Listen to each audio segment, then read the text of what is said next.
देखो अब आप जीवन में बाहर जाएंगे तो आपको जगह जगह कौए जैसी सलाह देने वाले बहुत मिलेंगे, हंस जैसी सलाह देने वाले बहुत कम मिलेंगे। इस लाइन में आप लगे रहो, टिके रहो, इसके लिए आपको बहुत मजबूती से स्टैंड करना पड़ेगा, नहीं तो आपको भटकाने वाले ही बहुत जगह जगह इस लाइन में क्यों आए हो, इसमें क्या रखा है, फलाना ढिकाना, कुछ ना कुछ कहने वाले मिलेंगे। आपको उन सब गलत सलाहों से कवच लगाकर रहना है, अपने आप को सुरक्षित रखना है। इसकी भी सम्यक्त कौमुदी में बहुत अच्छी कहानी आती है, बढ़िया, वो कहानी बता देता हूं, ये बच्चे याद रखेंगे। एक ब्राह्मण था, वो बहुत संतोषी था मगर निर्धन था। तो उसकी पत्नी उसे रोज कहती थी कि तुम कहीं से धन लेकर आओ, रोज कहती थी। तो वो ब्राह्मण सोचता है एक दिन कि ये रोज रोज पत्नी के उलाहने सुनने से अच्छा है कि मैं जंगल में जाके मर जाऊं। और वो सचमुच जंगल चला गया और जंगल में उसे एक शेर भी मिल गया। वो उसे झपटने वाला था, लेकिन जब ही झपटने वाला था तभी पास में पेड़ पर एक हंस पक्षी बैठा था और उस हंस पक्षी ने कहा कि रुको रुको मृगराज, रुको एक मिनट, ये क्या कर रहे हो, जानते नहीं हो तुम किसको मार रहे हो? अरे ये ब्राह्मण देवता हैं, कई जन्मों के पुण्य फले तब इनके दर्शन मिलते हैं। तुम इनको मारोगे तो ब्रह्म हत्या का पाप लगेगा, कहां जाओगे, नरकों में।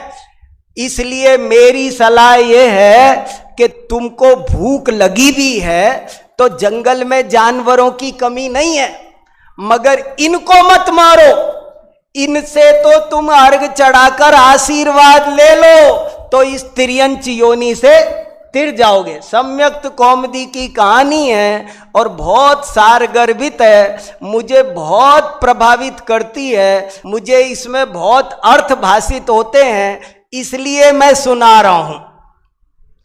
तो उस शेर ने कहीं गजमोती छुपा के रखे थे, उसको समझ में आ गई हंस की सलाह, तो गजमोती निकाले और ब्राह्मण के चरणों में चढ़ाकर साष्टांग नमस्कार कर दिया।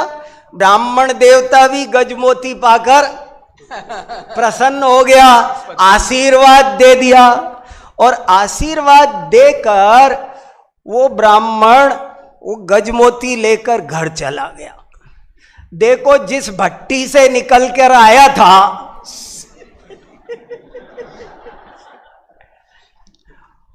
वो उसमें फिर चला गया।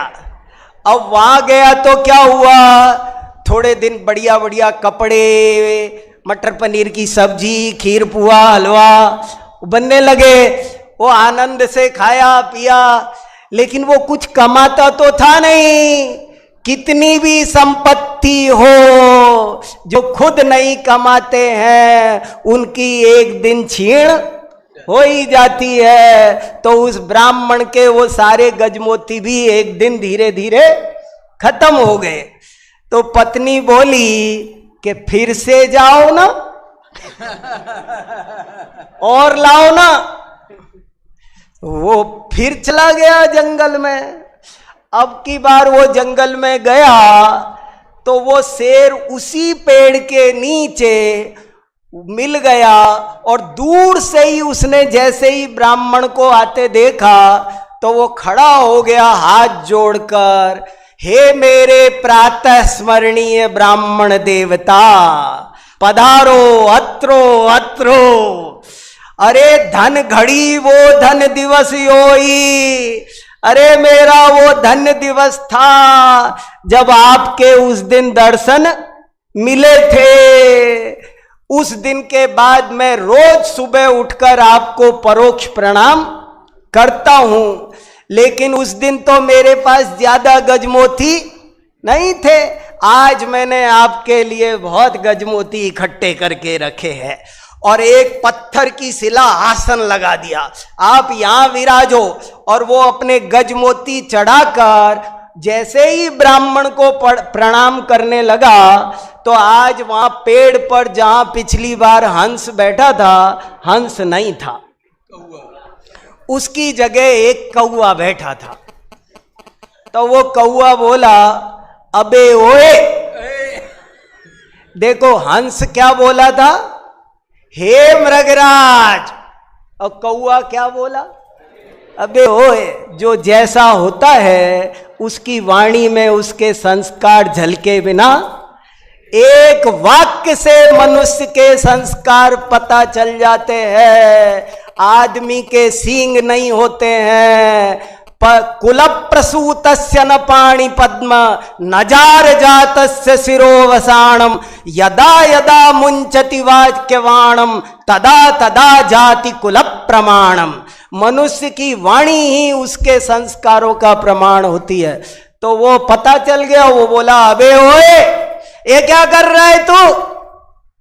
तो वो शेर ने उसको कौए को बता दिया कि कई जन्मों के पुण्य फले तो इनके दर्शन होते हैं, ये ब्राह्मण देवता है, मारो तो ब्रह्म हत्या होती है, नरकों में जाना पड़ता है, इत्यादि सारी बात उसने कौए को बता दी। तो वो कौआ बोला, अरे तू किस चक्कर में पड़ गया, तुझे ये उल्टी पाटी किसने पढ़ा दी। अरे कोई ब्राह्मण शूद्र नहीं होता है, सब एक ही हड्डी चमड़ी के होते हैं, सब में एक सा खून मांस होता है, कुछ नहीं होता फर्क। और तू ये ऐसे चक्कर में पड़ेगा ना किसी की में तो भूखों मर जाएगा, भूखों। इसलिए तू मेरी सलाह माने तो मौका मत चूक, कर काम तमाम। जिनके पास अपनी अकल नहीं होती है, जो कान के कच्चे होते हैं, परीक्षा प्रधानी नहीं होते हैं, वे तुरंत दूसरों के बहकावे में आ जाते हैं। वो भी आ गया, उसने भी सोचा कि वास्तव में सब एक ही हड्डी चमड़ी के होते हैं क्या, ब्राह्मण क्या, और उसने ब्राह्मण को मार डाला। अब देखो सम्यक्त कौमुदी में जो आगे लिखा है, बस मुझे वो बताना है कि देखो दुनिया में आपको दो तरह के परामर्शदाता मिलेंगे, एक हंस जैसे और एक कौए जैसे। हंस ने शेर का भी भला किया, ब्राह्मण का भी भला किया, उसके परिवार का भी भला किया और खुद भी अच्छी सलाह दे करके पुण्यार्जन करके अपना भी भला किया। और कौए ने शेर का भी बुरा किया, उसके परिवार, वो ब्राह्मण का भी को तो जान से ही मारा, उसके परिवार का बुरा किया और खुद ने भी पाप बंद किया। दुनिया में आप जाएंगे तो जगह जगह आपको लोग कौए जैसी सलाह देने वाले लोग बिन बुलाए हमारे घर आते हैं, हमारे सोफे पे बैठते हैं, हमारी चाय पानी पीते हैं और घर में आकर दो चार का दिमाग खराब कर जाते हैं। गाड़ी बदल लो, एसी लगा लो, सोफा कर लो, शेयर का काम कर दो, आईएएस बन जाओ। मुझे बहुत लोगों ने बहुत लंबी लंबी सलाह दी है, मैं सब बता आपको इस ज्ञान आराधना से च्युत करने वाले बहुत मिलेंगे। जब तक अंगद जैसा पैर जमा के खड़े नहीं होगे तब तक टिक नहीं पाओगे। इसलिए याद रखना, भूलना नहीं। मैं बहुत गहराई से इस बात को जानता हूं, रोजाना जिंदगी में अनुभव करता हूं। भटकाने वाले मिलते हैं, बहुत मिलते। आप रोज मंदिर में प्रवचन करते हो, क्या जरूरत है? थक जाओगे, तबीयत खराब हो जाएगी और मैं कोई नहीं मना करेगा, इसी काम में मना करेंगे।